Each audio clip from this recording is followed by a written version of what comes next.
of the United States of America and to the republic for which it stands, one nation, under God, indivisible, with liberty and justice for all.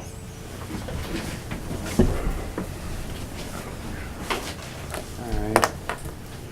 We have a posted public hearing to begin now for the adoption of MGL Chapter 64 in Section 3 to adopt a 3% tax on retail sale of marijuana products, as well as discussion of the marijuana licensing bylaw that were scheduled back-to-back 6:30 and 6:35. So we'll start with the licensing bylaw as posted. I don't know how many copies we have or how much it's made it to the public to have any like pre-review or not. Do we? It's been posted on the website for Okay. about a week. All right. So. Okay. We're Claire? going to have it for the public hearing on Wednesday night? Yes, we will have that too. Yeah. So we'll Okay. be having copies that, if we can encourage people. Yes. Agreed.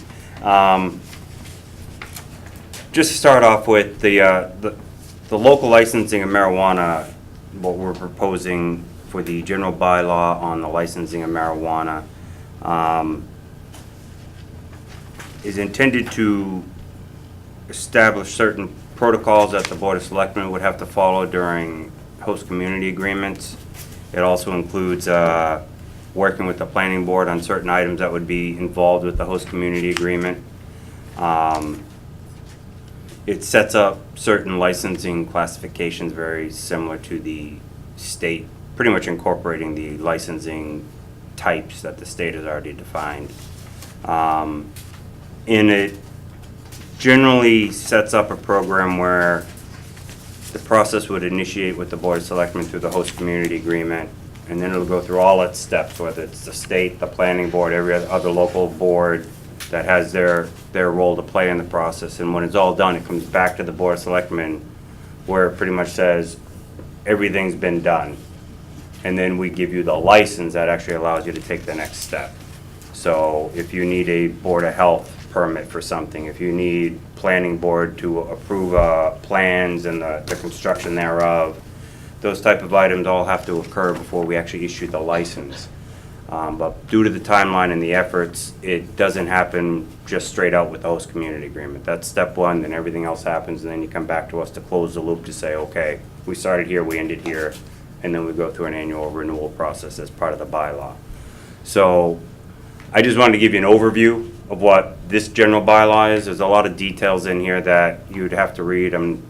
Forgive me, but I don't think we're going to read the whole thing to you right now.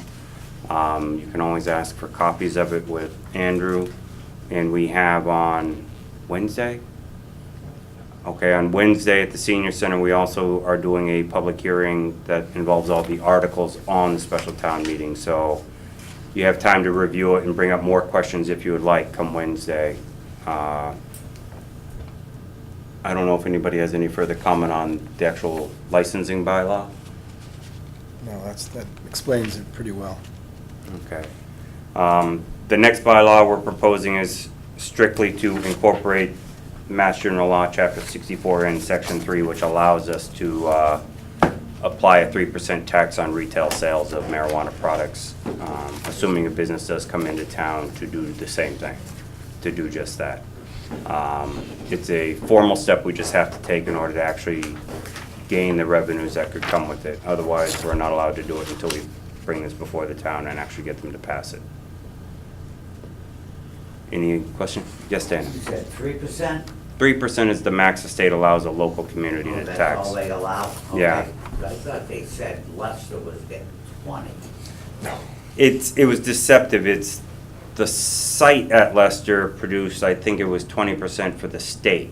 Okay. I think they have, I might be misrepresenting the total Yeah. number, but I think that's the portion that goes to the state. Okay. Am I wrong with that? Or It's 18% to the state and a maximum of 3% local. So- okay, so 20% might have been them averaging the total taxes to all. Right, okay. I just wanted to make sure we were gonna get enough. Well, we put it out to get as much as we're legally allowed to in this, Okay. so. Yes, Kat?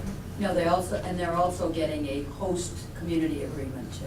Yes, that's a separate revenue source that I do believe is intended to be more the short-term 5-year, so you can do what you need to catch up to the needs of the town to address the presence of such a business in your town. Is that happening with us? Yes. Great. The only one that's come before us so far is CPC, the cultivation processing. Yep. And we did initiate the host community agreement and came to terms with financial, so at the time that they're able to get to the point of actually building a site and producing goods, we'll start to earn a certain level of revenue from that.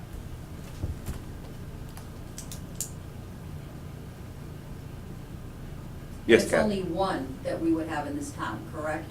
At the moment, the way that it is set up, the state requires that you allow a minimum of 20% of your package store licenses.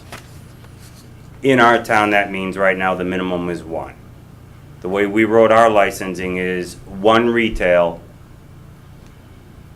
and strictly right now, that minimum 20% pertains to retail, not all forms of marijuana licensing that can occur.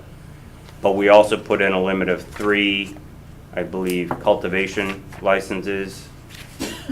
Outdoor and 3 indoor. Okay, so right now we're proposing that 3 indoor, 3 outdoor, and 1 retail are the ones that we're saying would be allowed right now. Sure. It is written such that if somebody opened another package store, because we would hit 6 package store licenses at that point, it would open up for another retail marijuana license to be available, assuming that happened. Because it gets back down to a minimum of 20%, and after a point, once you hit fractions, you've got to round up. As far as we know, we don't have any state, courts on this telling us how they interpret that, but that's how we wrote it into our license.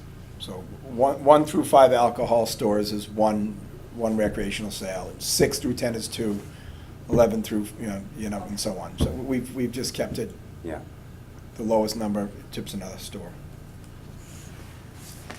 So those are the 2 bylaws that the public hearing is about. Does anybody have any further discussion on those?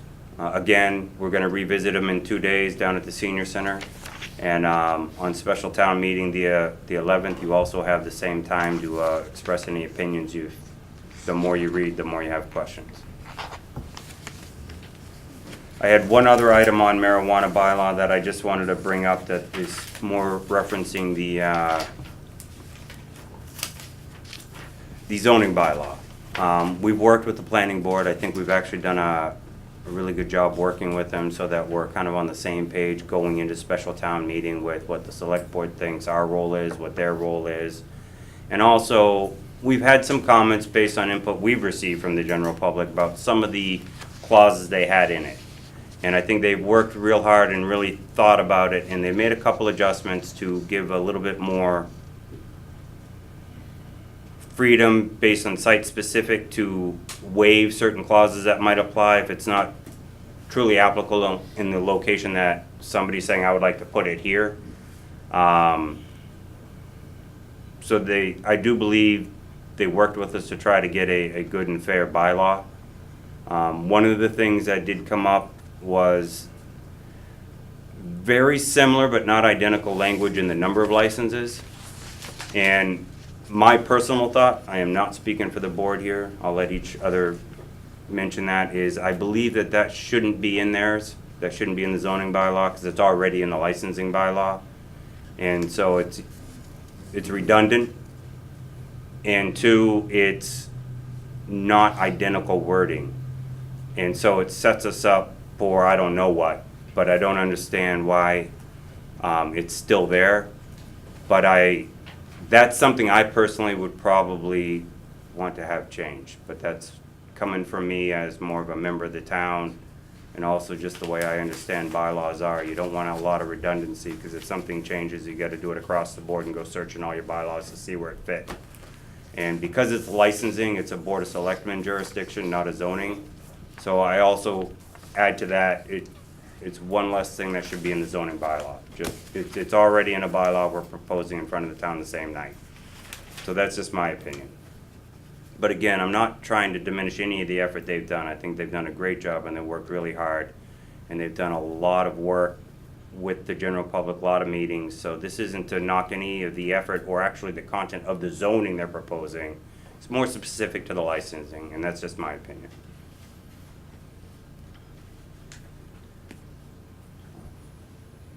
Any comments, questions? All right. I guess we can move on to, Rob said he's not gonna be here. okay. Well then, we should wait to the very end then. I'd like to invite Ann Gobi out.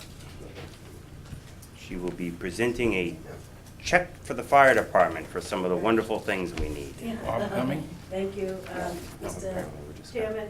And yes, Andrew had contacted me when the Senate, when we were getting ready to do a budget work, and mentioned that the fire department needed some extra money. So we were able to get $25,000 into the budget. Don't try to cash this one, but. Nice.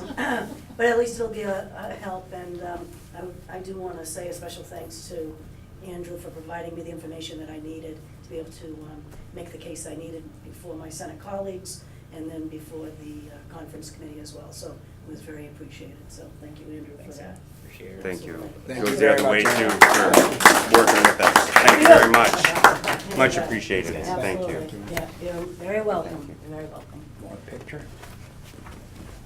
Oh, picture? Yeah, oh, thank you, okay. That Well, works. let me go around here. Let you get in the middle. Well, it doesn't matter. Thank you. Thank you much. Congratulations. Thanks again. Thank you, And, Ann. Thank you, Senator. We'll keep working. All right, sounds good. All right, thank you, Andrew. Thanks, Ann. Yeah, you're welcome. Right in front of these. Right in front of those. Go stay up.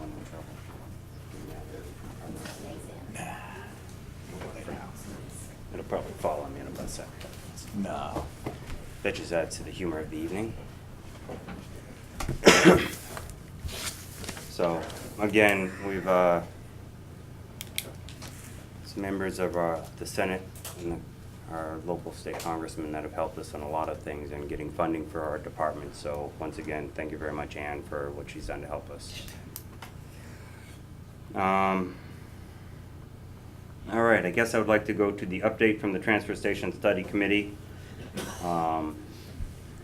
And the food waste program. I don't know which one would be quick. Are you guys sticking around for the Transfer Station Study Committee update, or you already did that at your We meeting? already did that, we just stayed the food waste in case you had questions. Let's just do the food waste first, because I think it'll be pretty quick, and then that way you guys can go on home if you'd like.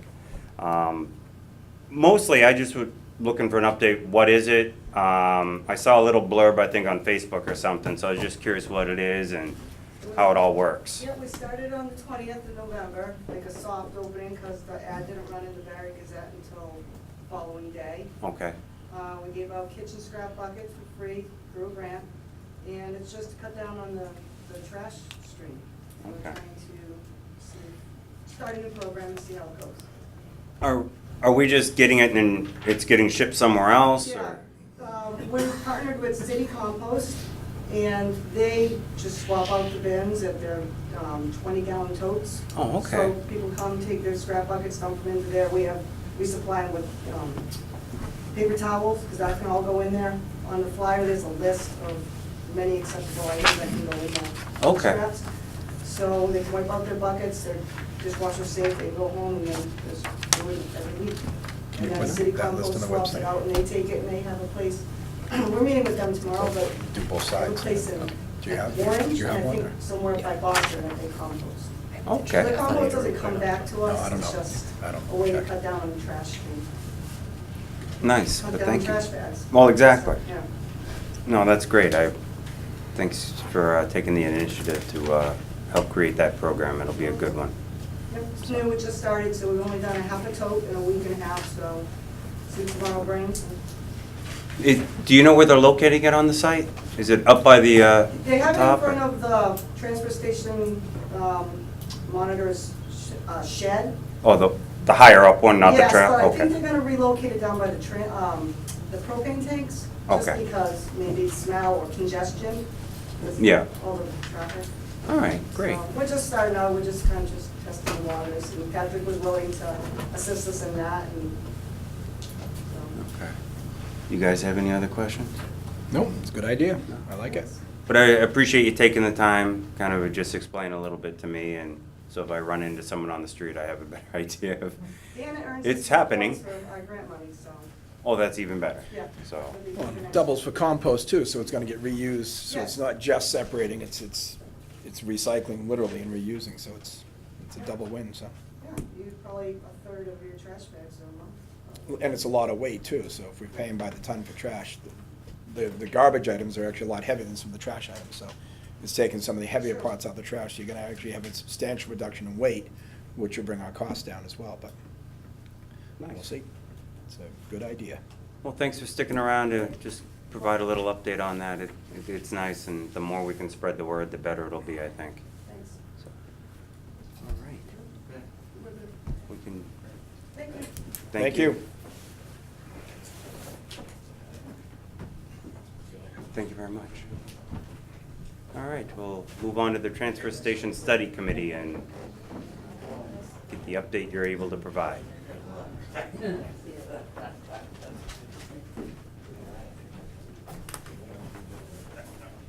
Plenty of seats.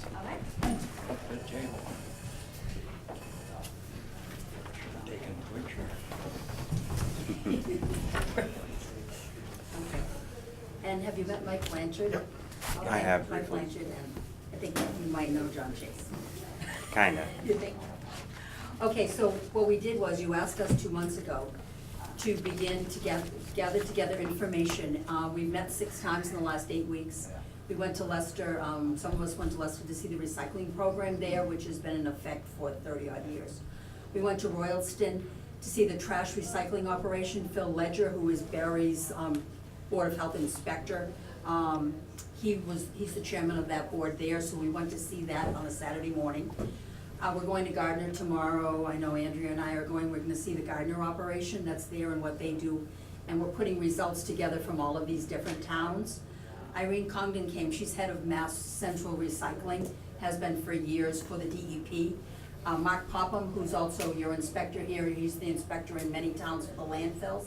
He came to our meeting, and part of the situation is, you know, from talking to everyone, first of all, it's very, very hard right now to even break even, never mind make money on recycling with the way it is. And for a town itself to stand alone as a community for trash and recycling, it's very, very difficult to break even without the town having to absorb part of the cost. Success is in the volume.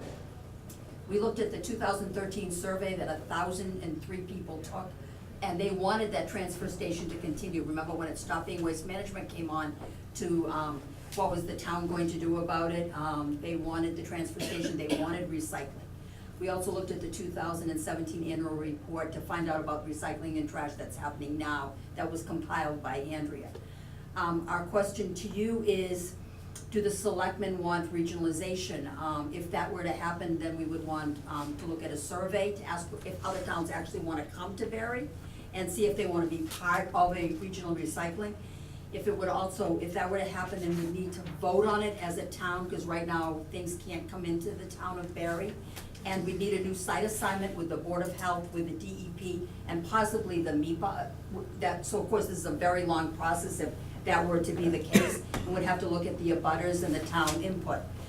So as of right now, what we are recommending as a board, and we told the Board of Health, was that we recommend that you keep the status quo for another year. Tell us where you want us to go with this, and then we all together can decide exactly, you know, what should be happening, you know, at that period out. It just happens to be at this moment a really difficult time for recycling in the country because of what China has done and the fact that they have said they're not taking anything that's not 0.5%, which is an impossible task. Plus, China is coming into the southeastern portion of the United States, and what they're doing is setting up their own facilities. So they're bringing waste in, they're cleaning these recyclables, and then they're shipping it off, you know, to their country to be used. So, there's a lot going on, and, in speaking to the Board of Health, the Board of Health believes that it's a good idea to stay with a third-party outside company that takes on the responsibility of our town, because they have several other towns that they work with, so they can move the recycling and they can move the trash out. And, then we're not sacked with any cost, and we don't have any benefits cost for people who might be working at this site. So they believe that we should stay with the status quo. If they had stayed a little bit longer, they would have said that themselves, so that's what we're looking at right at this moment. Gentlemen, do you wanna say something, add anything to it? Pretty much it. Had you been able to make any progress with looking at that glass processing equipment and the potential grants and things that, Well, with DEP? I'm going to a meeting tomorrow with Andrea, and Irene Condon is there, you know, for that meeting, and all of those other towns that are part of Mass Toss, and a lot of those northern communities. I know, Greg, that I believe you have talked about some of those northern communities. They're all gonna be at that meeting tomorrow, so I know there'll be more information to gather on that process. Yeah, Irene had some thoughts on that, just as far as what it was costing, the equipment wise, you know, aside from a grant or something like that. I know I had it written down, but the cost of entry-level equipment, you're looking at around $300,000, just to get something up and running for that. And then Significant. She did say she had more information and different things to pass along for that as well, but yeah. Okay. What exactly were they talking about supplying for $300,000? What type of Crusher. equipment? A crusher? That's it? Turns the For glass into aggregate. Oh, I understand, I'm just saying. Yeah, So- no, so that's exactly. ju- Yeah. So that's just, And that was- that's just for the glass. Did you get a price for, obviously, secondhand baler would be a way to start for a bundle or a baler? You guys looking at cost for balers for the plastics and paper?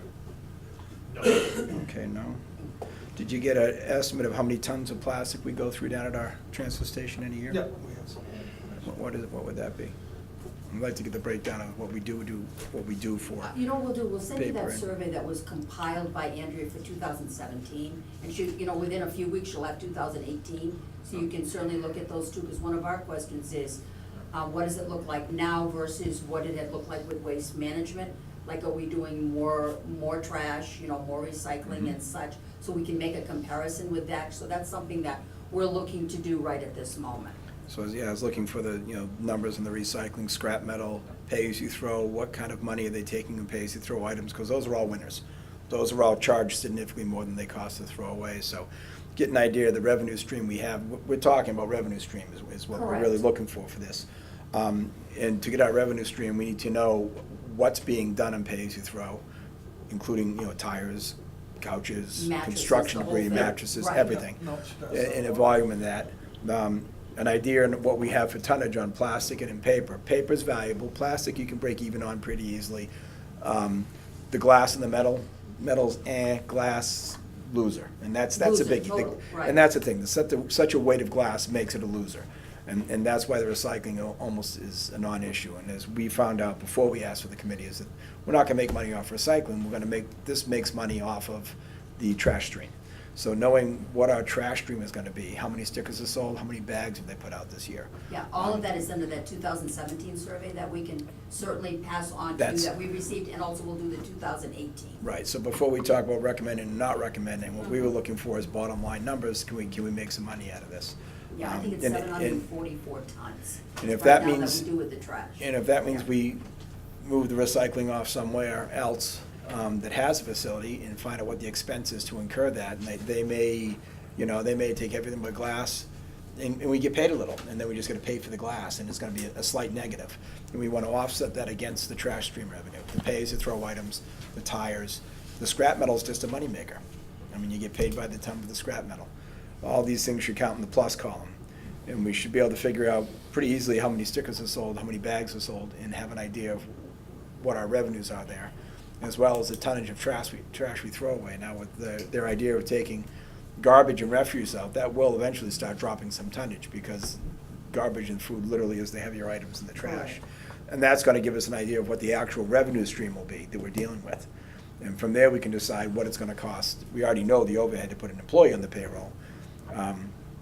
And as we said, as you brought up, to expand, there's not a lot we have to do, but we do have to go through the process of rewriting our bylaw to say we'll take other towns' trash, which is no worse than we're doing, believe me, it's a lot easier than these marijuana bylaws. To amend our trash bylaw is a very innocuous thing for a town meeting, so we can push that through in June if we wanted to say we can take other towns' trash. Right. But we need to, if we're going to do something different, we need to do a new site approval and things that, DEP. those things we need to know specifically, the challenges to do that.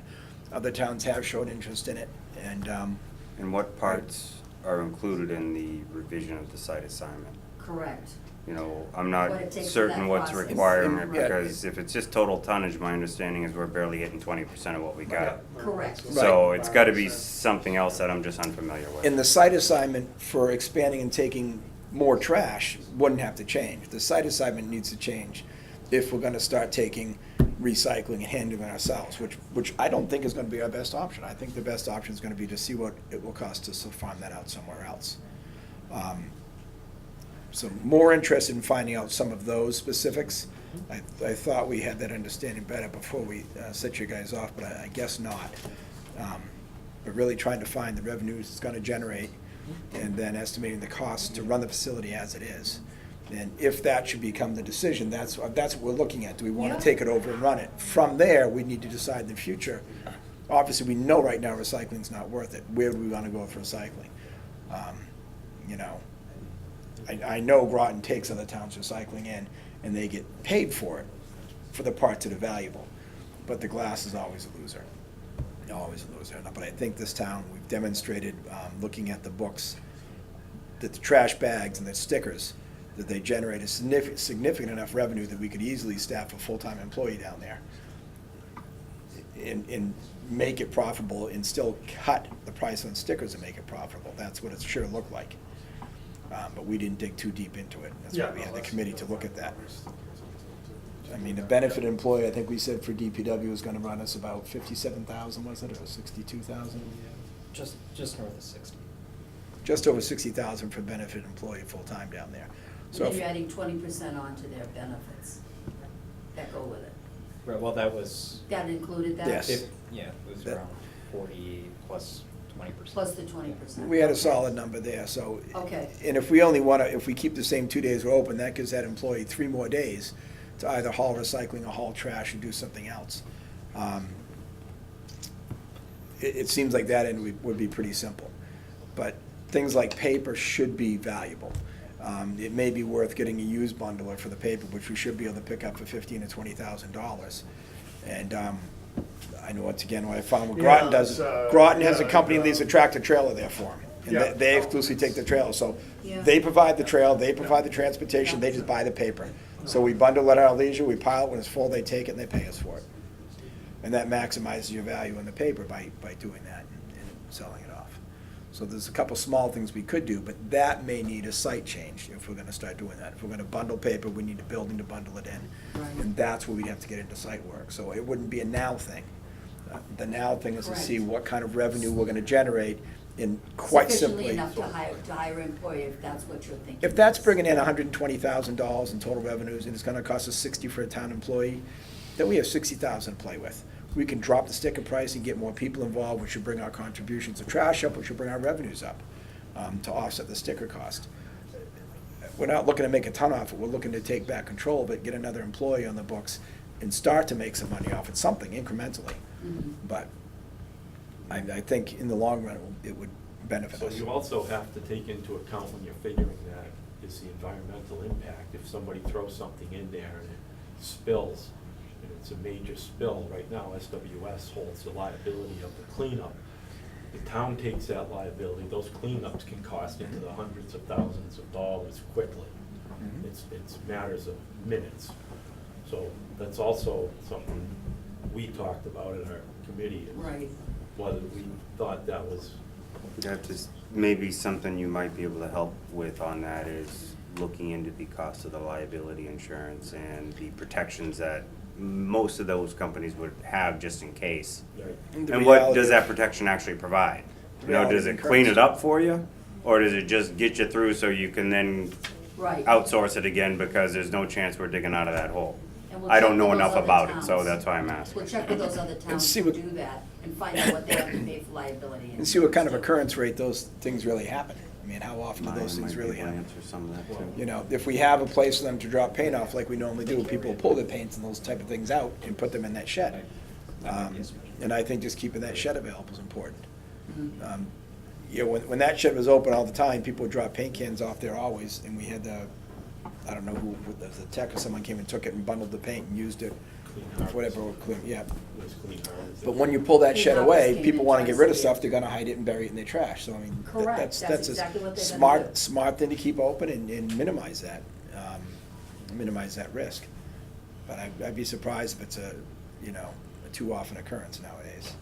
So I would assume the insurance isn't too bad for it, because it's probably not something that happens that often, especially if you have something like the paint shed and other steps and measures taken to give people another option, you know. And something I talked about before, you know, when the stickers are high and you pay as you throw is high, this is why the DPW picks up couches and chairs and TVs in the woods, and trash bags in the woods. That side of that goes away too, and this becomes more reasonable, and people have a place to go that's more affordable. We're not gonna be paying our town employees, then paying by the ton to throw that trash away that we find in the woods, which they pick up trash all the time.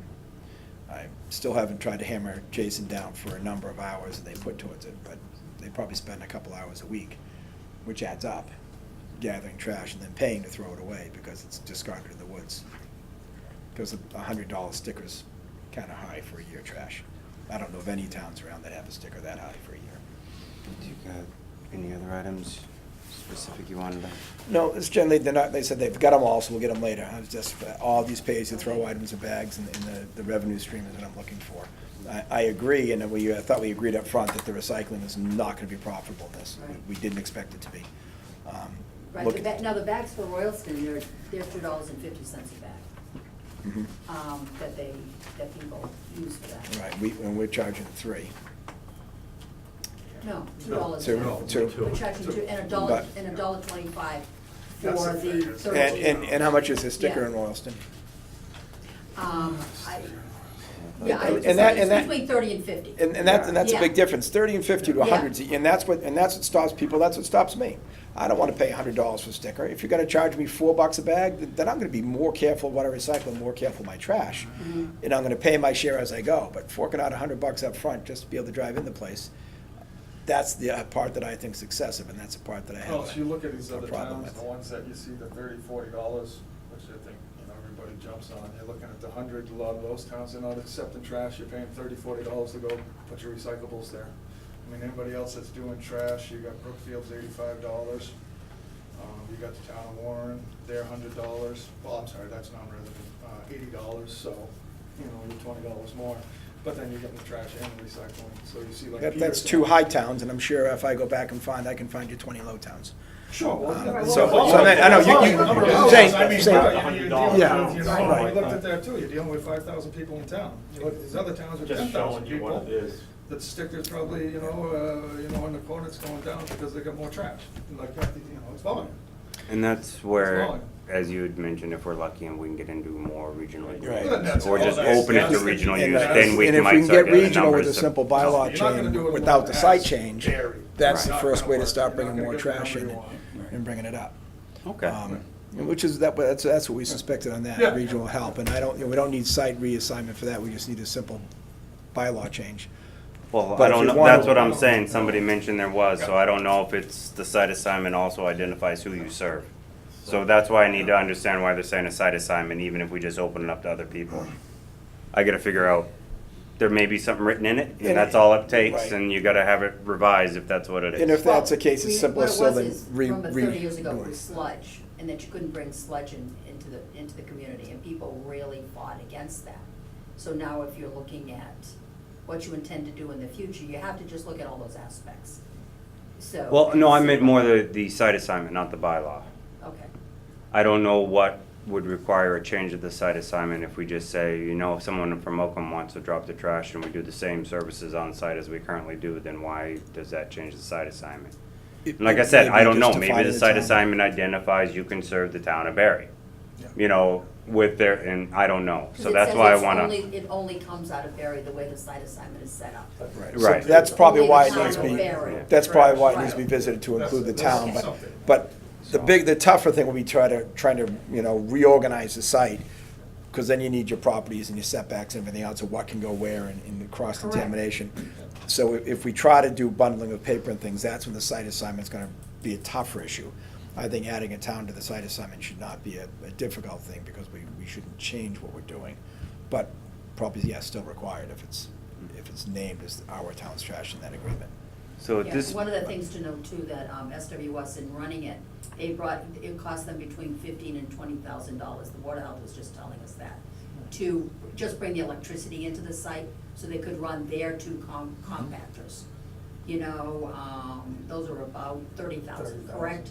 So those are about 30,000, so those are just some things to look at, you know, Yeah, with what additional- needs to be down the road. And also those large containers, those large containers are newer containers, they're not the ones that were the waste management containers that we were left with. So, just down the road, if it turned out we did our own, those newer containers would be going back with SWS, and that we would be then, taking what we have or buying newer ones ourselves, because they were in such, ill repair, you know, such, so.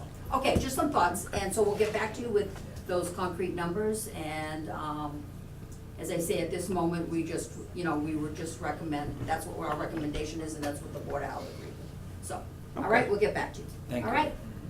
Well, I appreciate it. And so I guess from this, we're in agreement right now. We'll just continue for another year under the contract, so we're Not at not. all. Huh? Not at all. Didn't get any answers I wanted. Well, we need to make a decision by the end of the month. Right. That's why I'm saying that, according to the way the Yeah. contract's written. So are you gonna get the answers you want in a month? I was comfortable with the answers we had before last year, that we should have taken it over. Then why did you set up a committee to do it if you were gonna do it yourself?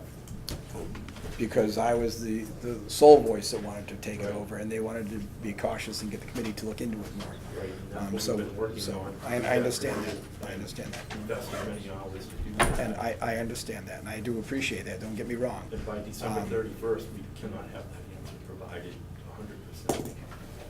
Mhm. So, well, Thank we you. got another meeting. We can Okay. revisit if we have to, but thank you very much for your Thank you. time. Appreciate you taking the time to come to our meeting to give us an update too.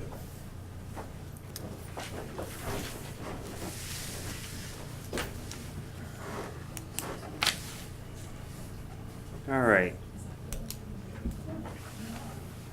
Just open up the marijuana bylaw discussion one more time. Anybody on that? No? Okay. Any public comment? No? None of the answers I've. Well, I'm looking at the agenda and I usually see you guys here for marijuana and there's no more marijuana agenda items, so I was like, figured must be a public comment. So that's why I was looking at you. I thought you were here for one of the marijuana bylaw things. Well, I mean, I was, but it was mostly just because I was trying to figure out what your licensing numbers were gonna be. So Oh. if it's 1, 3, and 3, Yeah. And that's assuming somebody wants to do it here. Nobody's come before us yet with any type of cultivation other than the one, so it's not like we got people racing up to our front door saying, I'd like to start the process. We'll see how it goes. They might be waiting to see how the planning Yeah. board zoning bylaws come out, but I'm sure we'll get some interest once people see what the requirements are gonna be. They probably wanna know what they're getting into first. But I would be surprised after all the hoopla about the money in Leicester and the sales in Leicester, people are gonna be very interested in it. I would bet. Yeah. 2.2 million when you're only 2 stores, so it's a lot harder when I was there's. gonna say it's. Yeah, and quite frankly, do we want that traffic through the center of our town? I mean,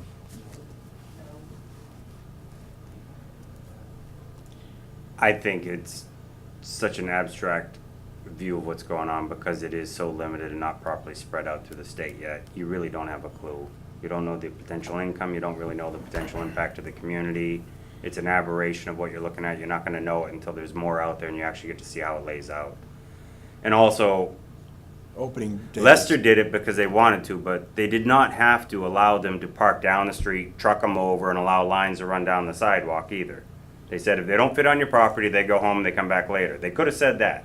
So Lester's administration made a decision to work with them apparently, whether they were willing to pay for police details to help with it, but apparently there not enough police details because people were still peeing in yards. So if you have enough police, I don't think people are gonna just turn around and hope nobody's looking because there's a guy 10 feet away. So it depends on how you wanna manage the situation. The town could have stepped up and said, no, you need 5 more police officers after the first complaint. And just put somebody in everybody's front yard until point was made. If you can't last, get out of line and go to wherever you can go to the bathroom and come back, but, or required porta potty, I don't know. It's how it was managed, and I do believe some of it was underestimated numbers of people made it harder for them to guess at what they thought they needed. I was think in the surprised. cultivation side, they're learning in Munson that it's not as clean cut and easy there either. Like, they're recently had to have major complaints from guys golfing on the golf course that's across the way because of the odor that's coming across while they're trying to golf. So, and that's an indoor cultivation site. So I don't think any of it is as clean cut and easy as anybody was hoping it was gonna be, so. I'm sure there's gonna be a lot of those aspects, and again, it also comes down to how did you write your host community agreement, and how do you have certain bylaws in place that may or may not apply, because that could have totally affected what they didn't realize they allowed something to happen in Munson, because they didn't say you need to control it so you can't smell it across the street or whatever the rule was. But you can write it all you want, but then after that, you gotta deal with whatever shows up and how you enforce it. And that's the thing. I think there's Which is how you wrote the reasonable, rules. like bylaws in Munson, it's just how it can be enforced and how, like whether or not you shut that down as soon as you, like there's a single complaint, or do you wait until there's 5 complaints, or is there, like what is the? And how do you validate the complaint? They also had to allow for that in their bylaws to have the enforcement capability. So if they didn't, once again, depending what they already wrote, they may go back to a meeting and, you know, reform their bylaws so they can take action. But we don't know what they wrote. Right, exactly. So that's just when we're looking at the bylaws for this town, is what are the enforcement requirements, what are the enforcement plans for, beyond just writing, we don't want these things to happen, okay, well, what happens if Once it they- becomes a zoning bylaw, I believe our building commissioner becomes the zoning enforcement official. So as the complaints come in to the town administrator's office, I'm sure he'll delegate it to the right people to take the steps to act on it, investigate it, because again, not every complaint is legitimate, but, so we gotta take the first steps to validate it and then enforce it. That's my guess. We're not there though, so I don't wanna guess too much, because I might be putting my foot in my mouth or something. Anything further on that? Claire, you had something public? I just wanted to bring up something that I just noticed. I don't know how many other people have noticed. Driving through town tonight, there's no crash on the common. It has been there for how many years? Why isn't it there now? Because when the committee, some of the committee members left, we donated it to a church. Because we didn't have members to really decorate the common, there's only 2 of us left. And the Lions Club didn't. They only wanna do certain projects. And that, one of them, they didn't wanna have anything to do with decorating, lighting, nothing. So, This Because was I know really, some of the, there was one resident in town that had done some work and created that crutch. our crush? That's what I had heard. Well, yes, we paid that resident to build that crush for Oh, did us. you? Yeah. so, the answer is, it was privately owned and then privately donated after a private committee had disbanded. So, Which is a shame. It should have, I'm sorry, Claire. Just a sec. What Dean. is it that's missing? the crash. They Right. always had the manger. Nativity Oh, okay. scene, the Yeah. manger. Okay. They always had it on the common. It's been there for, But you ever since do, I can remember. but you have one at the St. Joseph's Church and one at the Congregational Church. Yeah, So- so this one was on the common as you drove up, it was near where the tree is, it's lit. And you saw it they've been there ever since I can remember. It was the committee's choice to give it away if they wanted to. What I would suggest is, because of the way Christmas and Barre came together this year, it really came together much more like a grassroots, where a lot of individuals came together and said, I'd like to do this, I'd like to do that, I'd like to do that. And people helped fill in the gaps to keep communication well. I mean, the Lions Club tried to do a good idea of like, well, who is coming and what are they doing? So at least they're aware of who's a part of it, as well as, I believe, a couple of the previous committee members tried to stay involved and do what they could. If it's something that you want, though, it's gonna come down to members of town stepping up and wanting to do it and offering to do it and be. It's a shame that the committee didn't come before the town or before the selectmen and ask them. It wasn't something that they No. were even aware Yeah. of people wanted, because again, there was no committee. We lost the committee last year. You're not Ask understanding. the town what? To purchase it. I'm sure they would have got donations if it was made public, but it And how wasn't. long would they be able to leave the crush on the common? Some people, Hubbardston, they didn't allow it anymore because it wasn't politically correct. So you're gonna eventually get to that point. But Hubbardston isn't there. We Claire, understand that, what it comes Claire. down to, Claire, though, is this is private, it's not a town thing. It never was a town thing. It's a volunteer It was, committee. we helped support it with some It funds. was a town thing, going back 30 years. But Wouldn't you agree, Charlie? was the committee It was a town. a governmental town appointed committee? Yeah, it was. It When? was? It was the town. Prior to that committee? Because Yeah. they never came 30 before me years since ago I've they been here had to it. That put was them in. before me then, because this is just a volunteer committee. Yeah, They well, own a this is private back account. 30 years They ago don't- we had a credit on the common. They don't manage town funds. They haven't managed town funds. They make requests for town funds, just Well, you like look some back other. At the history. I'm just explaining how it's been since I've been here, because that's all I can But say. that isn't very many years. But that is the reality of what it is. It was a private organization at the time I got here, and it was not appointed by the Board of Selectmen. They actually found their own members to help fill in gaps, and they maintained their own membership at the time. The selectmen we've had over the years have always, it's been on the common. And that's fine. And I think a lot of that came also with the tradition of what the committee was doing as they carried it on. And what happened to that manger that was originally there? Well, I That was can't before- answer that, Claire. That was That, before me, I have no idea. It was even there when I was a kid. I That you was never long forget. before So- me, so. all I'm suggesting is if you want one on there, you're gonna have to work it up from the grassroots back up, not from us back down. People in town are gonna wanna do it and get involved next year and talk to whichever organization, whether it's the Lions Club that steps up, or we get more people to step up and be part of a committee. Or maybe you bring it to us and we try to create a town-appointed Christmas and Barre committee or similar, but I actually thought it did pretty good this year with people just stepping up saying, I wanted to do it. And I generally feel like when you have the government step in, it makes it worse on something like this. It's, There's only two committee That's- members left, it's Sharon and I, and that's it. We can only do so much, and the support of the Lions Club were just certain things that they wanted to do. So, and even if they didn't, Sharon and I, there's no way we could have put that pressure up ourselves. We need volunteers, people need to offer to help. I noticed most of the decorating on the common itself appeared to Well, have it been used done to by be done- Dennis, it was- Sharon, and Sandy.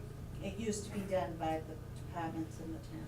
Well, no, there were people that helped the departments, the fire department, et cetera, did help with town hall, but I'm talking about the gazebo. DPW guy, And the out on the common decorations I saw being done by 3 individuals that were doing it volunteering as private citizens. But I'm telling you that it wasn't done that way years ago. So why did The they? DPW and Parks and Rec, and they used to do all the decorating on the common. It wasn't as elaborate as it is today. So But they why did did they, do so some. why did they stop? I have no idea. Probably budget. There was budget- always, the there's budget's always been been cut lights and on cut the and cut and common, cut, even so. before the committee. Oh, no, I know. But the committee wanted more. Best answer I got right now, Claire, is that's something that we can continue to see what we can do about. But I definitely want it to not seem like there was, I understand your disappointment maybe that it wasn't here this year, but I also believe that a lot of people put a lot of good effort in, and we actually had a really nice event this year. I'm not saying they did. Oh, I know, Claire, I know. So don't. But it's been fix my a, words. no, what I'm trying to say, I brought that up not necessarily because of what you said so much as how it can be we're talking about one specific thing, we weren't talking about the whole event. And so, because it's so close to it, I just felt like it was, we're not saying we just had an event and now it's all we got to say is something bad. So I It's just not chose the saying anything moment. bad, it's just asking what happened. I And I'm understand. sure there's a lot of people in town that feel the same way I do. I believe you're right. I truly do. you And I may- appreciate you bringing may it up. hear- You may hear from these people. Well, I hope I do, because then it's doing exactly what I want, which is getting their involvement. Otherwise, I mean, don't get me wrong, if I don't hear from them, then it's not really being involved, so we understand. I mean, that's why I really appreciate when you come in and speak your mind, because I am hearing from you. I know what you're thinking.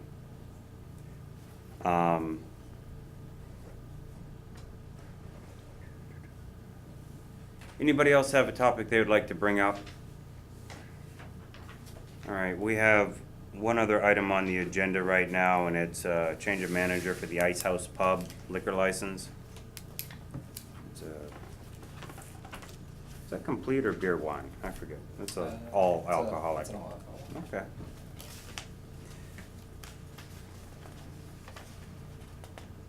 Do we know what initiated the change of manager?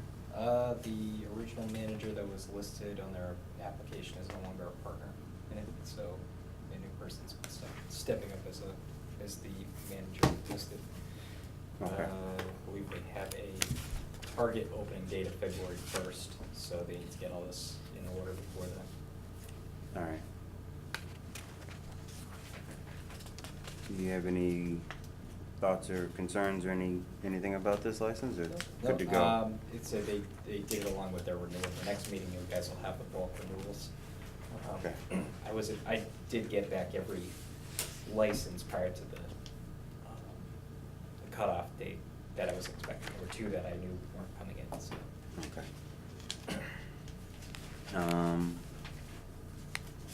Do I have a motion? I'll make a motion that we approve the change in management for the Ice House Pub to Lauren Borelli. I will second. Any further discussion? Call for vote. Aye. Aye. Say you give that over the original.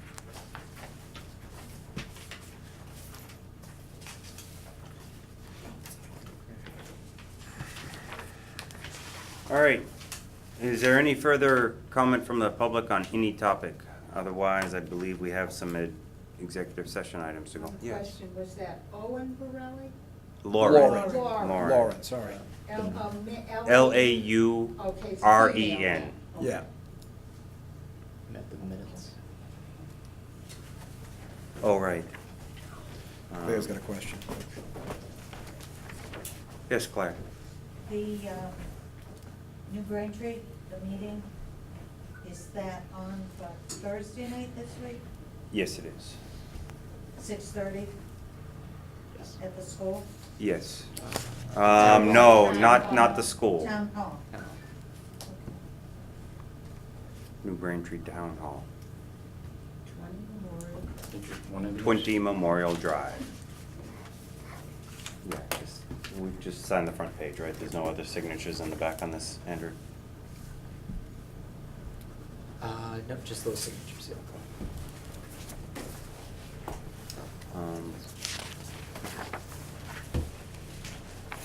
We do have mini meeting minutes. We do. What I would suggest, if you guys are okay with it, is we take the copies they gave us and go home, review them. If you got any comments, we can approve them all at the next meeting.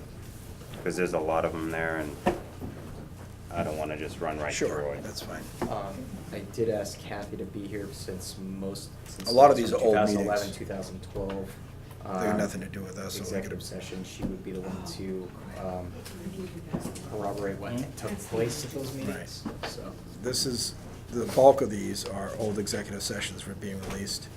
Then for our minutes, we only have 1, 2, 3, 4, 5, which are all pretty current. One I'll abstain from But I because I just wasn't here. saw it. That's the one. I know, I'm saying. So I'd but- rather- But we could get these off the plate since Kathy's here for them. I'm more than willing if you'd like to do that, You- Kathy. that If you'd makes like to sense. come up, have you had a chance to look at any of them, or Well, are you interested in looking at any? I would have read them years gone by. So is Oh, that what okay. the question you're asking me? See, what I'm asking is I didn't know, one, I didn't know where these originated. Were these already drafted and just held These to were- be released? Yes, these were pre-drafted, stuck in a folder. It's just time to And- release.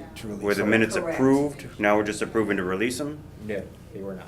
And that's Okay. why I discussed this with legal counsel. He said to see if anybody from the board could affirm that these were the correct minutes. That way you guys could approve the minutes and release. I'm sorry, I gave you the wrong one, that original.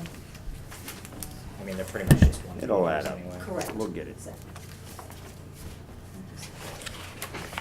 Apparently this is the original. Oh, We'll just give Andrew both copies and then he'll know what the original is. I have another original. Anyway, so. Then at least get those off, then we can, the other ones are pretty straightforward and recent, so I glanced at them and didn't see anything that stood out, but we can certainly read them and get better input for them next time. I did have one thing to throw out there for a selectmen's report. We've had several discussions regarding, and Sam's aware of this, he's brought it to our attention a few times about potential solar on potential town lands. Can't really get into it, it wasn't really an agenda item, so I just want to bring it up more to discuss as an agenda item at the next meeting. Okay. Looking at reviewing what would be a Chapter 25 procurement process, which is more of a request for qualifications type thing. And it allows you to have a little bit more liberty in identifying the general type of scope you want. You have to have certain things knocked down, so it's still some type of an apples to apples. But you can include more than solar in it. You can put solar, you could put new, like, infiltration and insulation. You can kind of create anything that's, and then ask, say, vendors to bid on coming in and doing an audit. That could then lead to a written scope with design. That can then lead to what you would call an amendment to that, which is actually, we'll now have you do this work for us and go forward. And by doing that, you don't have to know all the fine details of every scope you want to do. You're actually hiring them to help you. It's very similar to a design build, but it's specific to energy, and the state created a specific chapter for procurement for that. And by using a broader stroke as an energy audit, it's a way to get the solar estimate in there. along It's with a other way to things. give us the information to say, not just solar and where and what size, but what contracting method would we want to do? Is it a power purchase agreement? Is it buy it yourself? Is it a lease? Is it a various forms like that? And by bringing in someone like that, once you get through the request for qualifications process, you can actually sit down. I mean, we need to have a general understanding so we can put that in the RFQ how we want it presented. But once you get to that, you can then have it in the scope that they're gonna present these different types of options. So we can actually see what might be considered to our best benefit and which approach we would wanna take after that. I'm sure there's a little bit more detail that Andrew could get in on the process and the limitations of that process. But I think it's something worth us looking at. because it also then kind of becomes a, depending on the type of investment, it would have to fit into the capital plan. So we would have to look at, okay, how much do we want to do total? How much would that maybe roll into a bond or a ban or whatever, and how does that affect the capital plan? So there's plenty to it, money-wise, investment-wise, and return on investment. But I do think there are certain things we can benefit from. We just gotta make sure we have the right approach. And so I wanted to bring it up now so we can get more into discussions maybe in a couple weeks to just see how we want to start that. Because it takes time, and then once you get into it, and then that takes time, we could be 6 months before we're even at the point of saying, please do this type of work for us. And you could be a year. Which means year now you're before you see halfway into return. the summer, so your building time and other things might be limited. So it was a good time to let's think about it, see what we can do, and try to get somebody in that can maybe assist us with that. And I've already talked to Woodward and Kern about getting me a draft scope of services related to that, because we have them as an on-call Okay. engineer, and they have some experience in that, so. Worcester did it, so they also have one that was already written, so you can steal theirs and use it as a reference as well. I can see if I can just get a copy and get it to you, otherwise, Yeah, they're just waiting for me. I need the additional information on the actual site, so. gotcha. A lot of it comes down to that. We gotta do our own legwork and say, this is what we own, this is the sites. It can be buildings, it can be lots, it can be a bunch of things, but you gotta list them all in there for them to consider it. You can't do the RFQ and then later say, oh, I wanna add these other 3 buildings to your audit, because now you didn't necessarily put it in the proper bidding process. So, that's my understanding anyway. A lot of times you gotta do some legwork, get electric billing account numbers and meter numbers and all that, and you just wanna have all your building data there, and then you save a little of the effort that you'd be asking them to do anyway. That's my experience. So I didn't know if you guys are okay with that, if that's something we would like to put on the agenda for the next meeting after the next normal Board of Selectmen meeting, not something like a squeeze-it-in type meeting, I don't think, because if we could, but I don't think it's gonna make a huge difference in our timeline. No, it's worth discussing. We need to find ways to raise revenues, and certainly investing is, investing in the stock market, probably not a smart thing for us, but investing in something tangible that we can calculate the return on is smart.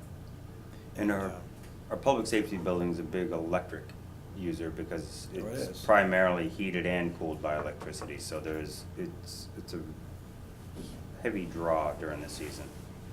So that's where maybe solar might be a nice little thing, where it could actually just quickly pay for itself, because you're not having to use credits elsewhere. You're just saying, I'm not buying from National Grid. So the operating budget gets cut, and it goes into a capital budget to pay off the bond. To a degree, obviously, it won't cover everything, but it's the concept. I think also for future discussions, I'd like us to have a formal discussion about trying to do something this spring in the Common. Or an event. An event, and my thought for an event would be something that we would want to reach out to local greenhouses, and maybe when people do, and I know Andrew's family does flowers in greenhouses, have an event where people can come by their starter plants for gardens, flower gardens, vegetable gardens, and maybe get someone that's willing to come out and give people some tips on, location of gardens, sun or shade, proximity of plants, soil and fertilizer and contents, and just generally help people. And we could have a couple of seminars, events, and bring a lot of people in selling things, and maybe get it with the opening of farmers market, and try to make a big weekend up there in the Common sometime in the spring, and try to draw people into town. And that would, if we did it and we could be selling starter plants, and I don't know if we have to talk and see if local people want to do it, or otherwise we would reach out for starter plants, but it'd be a great opportunity for our local farms that have greenhouses to get a bunch of starter plants going and kick their business off in the spring by having a large group of people come through town, and if it was advertised well enough, it could be a big draw for the town and bring people into the restaurants and through the town and everything else. I like the idea. I think that would be another good agenda item, and maybe getting the word out now, other people could come in and express their opinion on it in a couple weeks. Yep. Help add to it.